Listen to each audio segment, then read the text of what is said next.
A lot of you guys have some weirdo, demonic, satanic energy. Real talk. You need Jesus. Go have that same energy, that weirdo hater energy that you do for flat earthers and for Christians. Go have that same energy for Muslim extremists. Go have that same energy for the Mormons that think they come from volcanoes and aliens. Go have that same energy that you do for people that don't believe in a spinning ball hurtling through an infinite space and that we come from monkeys and all that bullcrap pseudoscience. Go have that same energy you do for Christians and flat earthers, for Sikhs, Hindus, Muslims, Jews that own 2% of all the world's media. Don't question them at all. Just hate on your local friendly neighborhood flat earther. You guys are butthurt. There is no curve. The earth is flat. All water finds its level. If gravity's real, then explain this. Pulls up, three-pointer. Bang! Bang! It's good! Now, besides that shot, what's so amazing is buoyancy. The ability or tendency to float in water or air or some other fluid. Yes, we can float in air, and fluid and water is just another form of air. We can levitate. And gravity, they had to change the definition to a force that attracts a body towards the center of the earth or towards another body with mass. I guess they couldn't go with this technique anymore, huh? Look how the aluminum foil falls faster than the rock. This is why they don't use the old definition of gravity. So now you tell me. When's the last time we went to the moon? Why did the one astronaut there say that we lost the technology to go to the moon? Is there really a rover on Mars? Is Mars a planet? I know. Why does the US Navy have a laser beam device that can drop a missile from 100 miles away on the ocean that's only 10 feet above the water? That's what it's in the manual for the US Navy, some type of laser device that they have. Can drop a missile that's 100 miles away, 10 feet above the water. Zoom. Lasers don't curve, and 100 miles there should be, on average, 8 inches per mile squared of curvature? Where's the curve? How could that technology work if it was spherical? Seriously, let me know. This is where it gets a little bit shocking. According to ancient civilizations, who all believed the Earth to be quite a different shape than what NASA claims it is, there is said to be at the North Pole, which we can't go to, a gigantic mountain called Mount Meru, also known as Black Rock. It is a giant magnetic mountain, apparently. And there's said to be 4 rivers coming out of it. Notice also the 4 quadrants here. You have the Microsoft logo, which is also 4 quadrants. We have many corporate logos depicting 4 quadrants, perhaps in reference to this. We know they like to hide things in plain sight. But what they believed is that there is a vortex energy field at the center of the known Earth in their mind, which pulls the water in and pushes it out, pumping like a heartbeat, using electromagnetism, and the salinity in the ocean, of course, is highly conductive. And what adds credence to this, some of the roughest oceans in the world are closest to the North Pole, where the source of this pulling and pushing force would be, like the Bering Sea, which is the most violent sea there is. Lastly, I will say, Nikola Tesla believed gravity to be a shaky theory at best, and he believed the world ran on electromagnetism and relativity, not gravity. Are you Michael Smith? Yeah. Are you aware of that there's a rumor on the internet that people are saying... Yeah, it's not me, obviously. I mean, anybody that looks at my background, looks where I was born, it's not me. So the gentleman who took this video apparently tracked down Michael Smith to ask him what his thoughts were in regards to the fact that he not only looks like the Challenger astronaut, but has the exact same name. I mean, it's interesting that the Michael J. Smith that was the astronaut looks something like me when we were younger, but really not. Yeah, you just sure look alike. It's the same I name. know the facial thing, but that's what we looked like, 40 years ago? Mm-hmm. Yeah. Okay. Yeah. Well, thank you. Yeah. I mean, come on, what are the odds that the 3 on the top have an identical doppelganger living to this day that has their exact same name? And that these 2 on the bottom apparently have an identical twin that doesn't have any birth records. And this is apparently live footage of immediately after the Challenger exploded. They went to zoom in on the parents of one of the astronauts and look at their faces. It doesn't really communicate a grief. I mean, you could say in shock, but he's smiling. I mean, what is your interpretation of how their reactions are here? And we're supposed to believe that 3 people from one spaceflight have exact lookalikes that have the same age and same exact names. Mr. Sir, I'm going to have to. I'm going to have to stop. Sir, this is a public comment. I know what it is, sir. I'm very familiar with the public comment. Will you let me finish for at least 10 seconds? No, sir. You're finished. Thank you. You just violated the... Okay. Star trails on a flat Earth. On a globe, the only place you can be to film what I'm filming right here, see, I'm seeing Polaris right there. I can film it. All the stars are making a perfect circle around that. If I was down here, you'd even see it even better. See, I can put it anywhere I want. As long as you can see Polaris, star trails can be made on a flat, stationary Earth.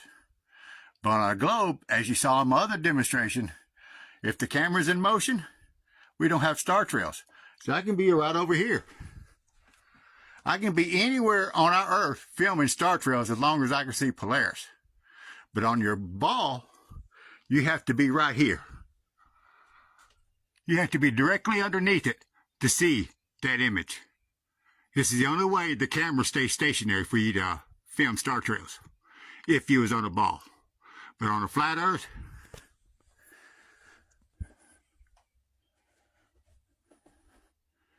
you can film them over here. As long as you can see Polaris, the stars will make a perfect circle around them. This is a flat Earth demonstration.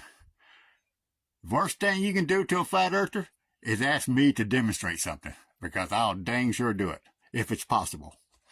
So anyway, you have a good day. So now you have a star trail demonstration on a flat Earth and a star trail attempt demonstration on a globe that failed. Welcome to Flat Earth. We love you. Glad you're here. You're probably not ready for this, but it turns out Mercator's map of the North Pole is not the only map to depict a continent at the North Pole, a place where there should be nothing but ice, according to the official story. No, in fact, there are so many maps that depict this continent that it is gripping my heart. I am serious about this. I feel like I have stumbled upon something that they do not want you to know, and I mean that with 100% seriousness. And I'm gonna get to it. Yes, I am serious. Every map before the 1600s depicts a continent at the North Pole. Now, it is said in Greek legends that this land was called Hyperborea, a land where there was 24/7 sunlight year-round, and it was always warm. And what does that sound like to you? Because it sounds very familiar to something that we should all be familiar with. Keep in mind that these are known cartographers, people that their entire job was to map out these continents. And this was around the time that people were sailing to the Americas, long after Leif Erikson sailed to the Americas back in the day. The technology was absolutely there for them to map out these areas. So why do I bring this up? Why does it matter if there is a continent hidden from us at the North Pole? Well, I'll tell you what I believe it is. I believe this land that the Greeks called Hyperborea is the garden from the first few pages of the book. And I believe they're hiding this place from us for obvious reasons. There is one easy way to tell when a heliocentric believer has done absolutely no biblical cosmology research. They believe this nonsense, and they think flat earthers believe this nonsense. We don't mix flat earth with the heliocentric model. Here's the correct biblical cosmology of our earth. This is what we believe. One of these things is not like the other. Hey, so this one was done in 1892. Strangely enough, the World Health Organization, the United Nations, the International Civil Aviation Organization, the International Maritime Organization, And the World Meteorological Organization, they use this as their logo today. Just like this thing. But let's zoom in on this real quick. It says 1926 right there. November 1st, 1926. Stationary Earth. Guess where this is found? So this was actually, you can find this in the Library of Congress. You can find this at Yale University.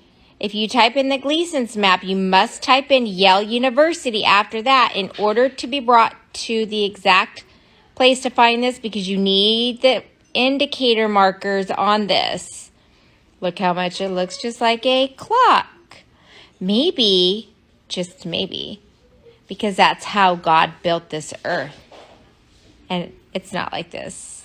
One of these things is not like the other. Hey, do you guys know that the guy who was in charge of doing the blue marble, his name is Robert Simmons. Did you know that he said that the hardest part was wrapping the flat map around a ball? Do you want to see? Here, let me go show you. Robert Simmons is known for creating the blue marble of the earth. It was on everybody's wallpaper on the iPhones back in 2007. This is just screenshots from NASA's actual page. I circle down here, that's nasa.gov, and right does it say right here? Then we wrap the flat map around a ball. So they took this flat map and this one and wrapped it around a ball and put Antarctica at the bottom of the ball. Do you honestly think people are upside down? Trains go upside down. Airplanes fly upside down. Do you think logically airplanes take off of and land on a ball that is doing, hold on, 8 different motions? 8.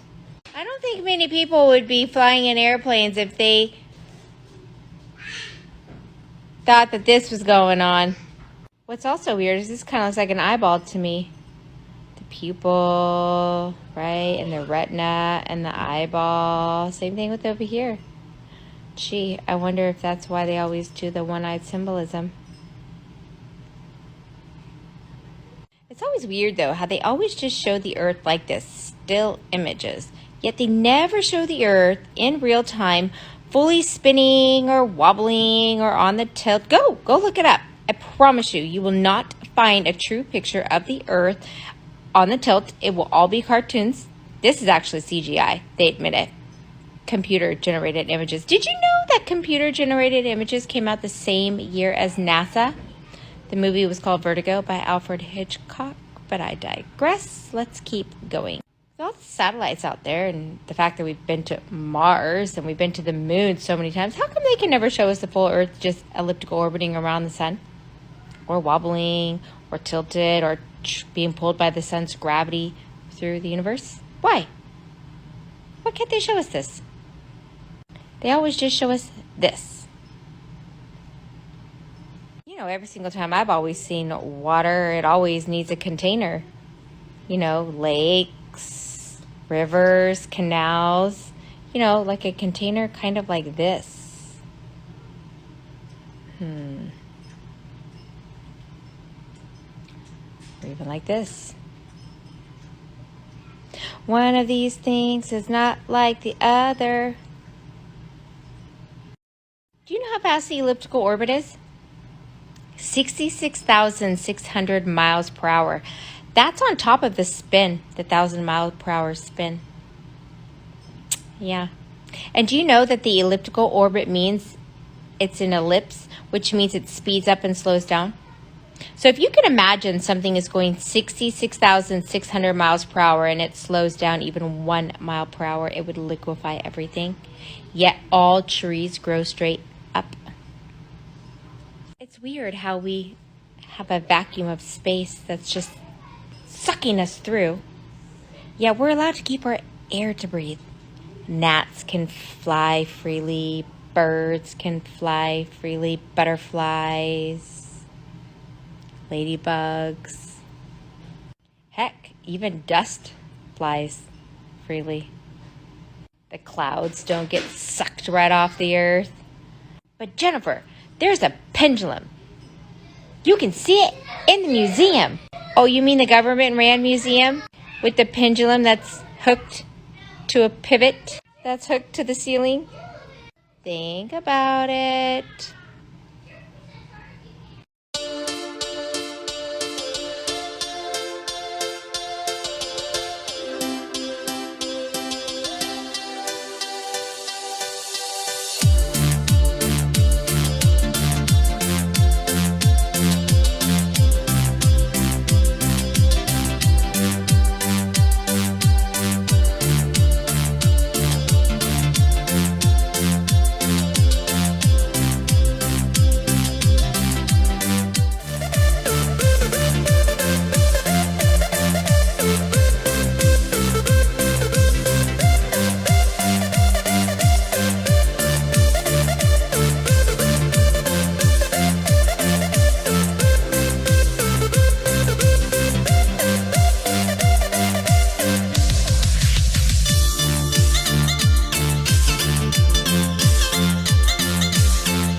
The flat Earth map dates back over 1,000 years. This map is credited to being created by a Persian astronomer. His name was Al-Biruni, and he lived between 973 AD to 1048 AD. It's the official map of the United Nations and also the United States Geological Survey. It used to be present in many places before the creation of NASA and the Antarctic Treaty in 1959. Here you see it with Admiral Byrd.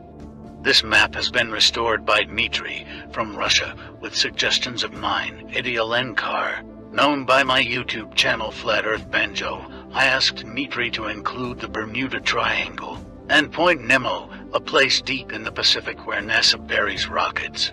Then Robert Tozzi, a professional mapmaker, came along and enhanced the map even more. There are many people now selling this map online, but if you could order it from my online store, I would greatly appreciate it. Visit my online store now and order one of the items. I humbly thank you.